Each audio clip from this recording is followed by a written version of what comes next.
Yo, what up guys? Welcome to Jack's Off to another adventure. So today is October 8th, and as we're walking down the main streets of Chinatown, we noticed that they have these banners up here, a lot of the Republic of Chinese flag and also the Double 10 Day. So what is the significance of October 10th? In this video, I'll try to explain the history behind it. So join me as Jack's Off to history here in Chinatown. Let's go.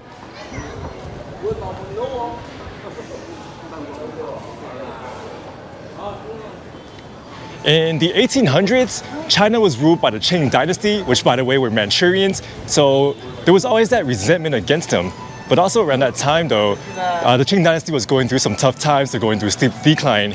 They just lost the Opium War to Great Britain, they had the Taiping Rebellion which resulted in millions of deaths, there was famine, economic instability, and that's one of the reasons why you have all these Chinese people moving out of China, coming to places like San Francisco, establishing a Chinatown like this one right here, which has been around for almost 200 years.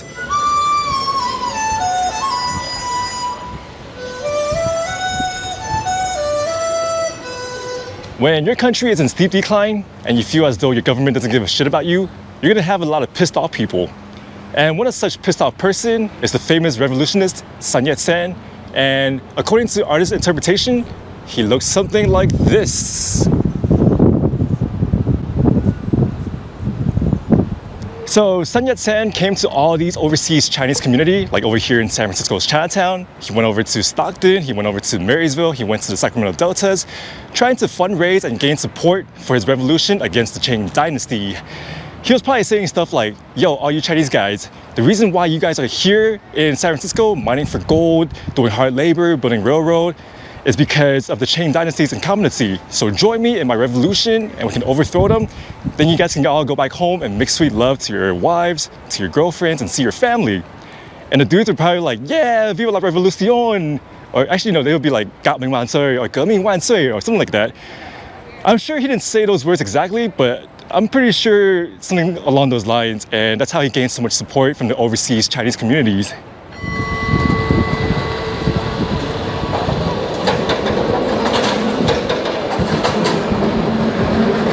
So Sun Yat-sen also helped instigate a whole bunch of uprisings throughout China, but they all failed until October 10th of 1911, where there was a clash between the revolutionists and the Qing garrison in Wuhan.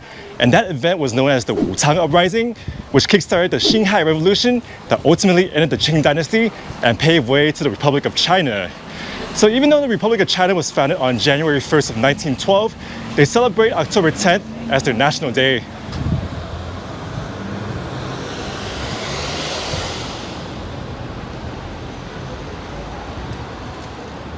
Behind me is the Zhonghua Weigun, or the Chinese Association, but it's also my Chinese school when I was a little kid. And here's some fun fact. When I was learning Chinese here, I was taught through the perspective of the Republic of China. So all the textbooks were from there, and I also had to sing the national song for the Republic of China.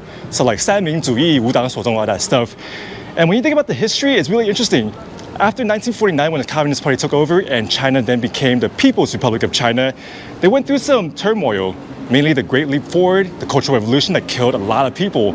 So you also have some Chinese people that fled China during that time that came to places like San Francisco. And that's why you also have Chinese people who have very negative perspective of the Communist Party and the People's Republic of China. And that's why some of them associate themselves with the Republic of China instead.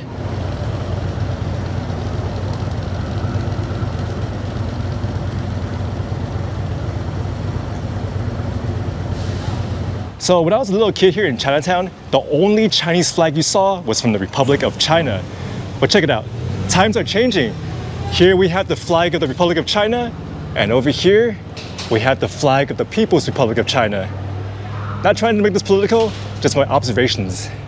For those who are not familiar with the whole situation between the Republic of China and the People's Republic of China, here's a super watered down explanation. After the fall of the Qing Dynasty, which ended over 2,000 years of imperial rule in China, the Republic of China was established on January 1st, 1912.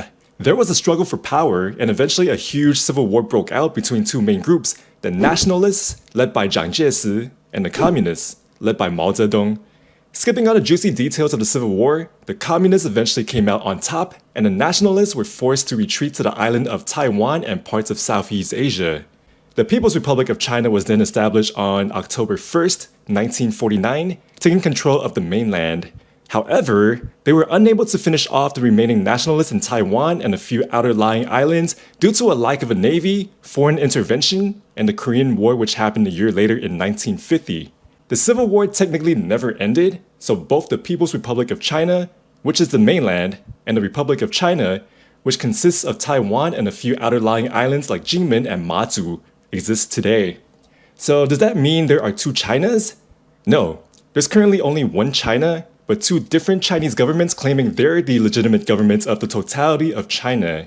However, since it seems impossible for the Republic of China to reclaim all of China in the meantime, some of their people, mainly in Taiwan, are seeking a path to becoming an independent country separate from China instead.